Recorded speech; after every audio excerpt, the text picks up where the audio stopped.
We just found out our son made dark humor TikToks about his sister's death, and now we're thinking of kicking him out because of all the pain and grief this brought back to the surface. My daughter, 16 female, sadly passed away 7 months ago in a car accident. The other driver was speeding and weaving in and out of traffic like a maniac on the highway, ultimately hitting my baby girl. The driver died on impact, but my daughter passed away 6 hours later in the hospital due to her injuries. My wife and I attend individual therapy, as well as marriage counseling. It's been extremely hard for both of us, but we have made considerable progress given the circumstances. We begged our son to get therapy and go to family counseling with us, but he refused. He's 19 and in college, so we can't force him to go. Our therapist gave us a list of warning signs to look out for, and he seemed to be coping pretty well with the loss. We decided to let him grieve in his own way. The issue is my wife discovered a video my son made that went viral on TikTok. It was reposted by another account. It was a dark humor video. There was captions that said before and after getting my driver's license, which was her school picture, and then a picture of her gravestone and the totaled car. The 3,000 plus comments were extremely messed up and had similar jokes. We found his account, which had more than one video like this.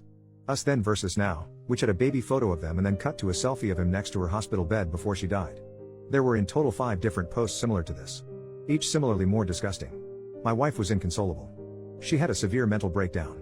I had to take her to the ER so she can be sedated and given fluids due to her vomiting and hyperventilating. I confronted my son, who defended himself saying he uses these videos to cope with her death. That dark humor is the way he grieves. I could barely look at him.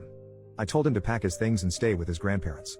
He was angry and said we both need to move the FCK on and stop taking our grief out on him. It's been 2 weeks and my wife doesn't want to be anywhere near my son anytime soon. I can't say I disagree. It's been like giant 10 steps back for both our grieving process. Our son gone was supposed to be temporary, but my wife and I think it's time for him to move into an off-campus student apartment to give us all some space and establish boundaries.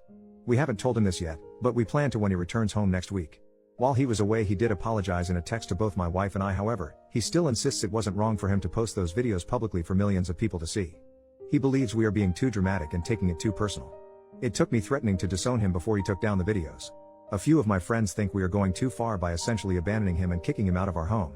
They said to keep in mind he's still a young stupid kid, and he's digging in his heels because he wants attention. We'll be paying for his rent, but he will have to cover the other costs himself, food, gas, since that's the most we can afford right now. He will have to get a part-time job while going to class. We still love our son, of course, but neither of us can handle this right now for the sake of our marriage and mental health. Honestly, I think I need to put my wife first here, and if that means he needs to leave, then I'll do that for her. Plus he's 19, turning 20 soon, so it's not like he's a child. I just feel sort of guilty still and would like some outside thoughts. Update. Firstly, I'd like to send a sincere thank you to everyone who not only commented, but read my original post. This is a very dark and vulnerable time for my family. We are lost, confused and battling with a grief that has consumed us so entirely it hurts to physically breathe most days.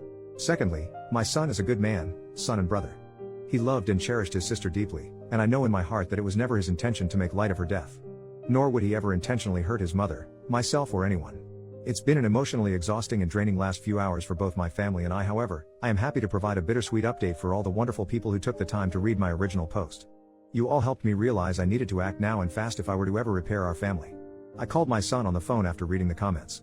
I asked him why he posted those videos. He said he was just hurting. We were quiet for a while. His voice broke when he asked if me and his mom still love him. I failed my son. I failed him. What he needed was a father who gave unconditional love, support and protection.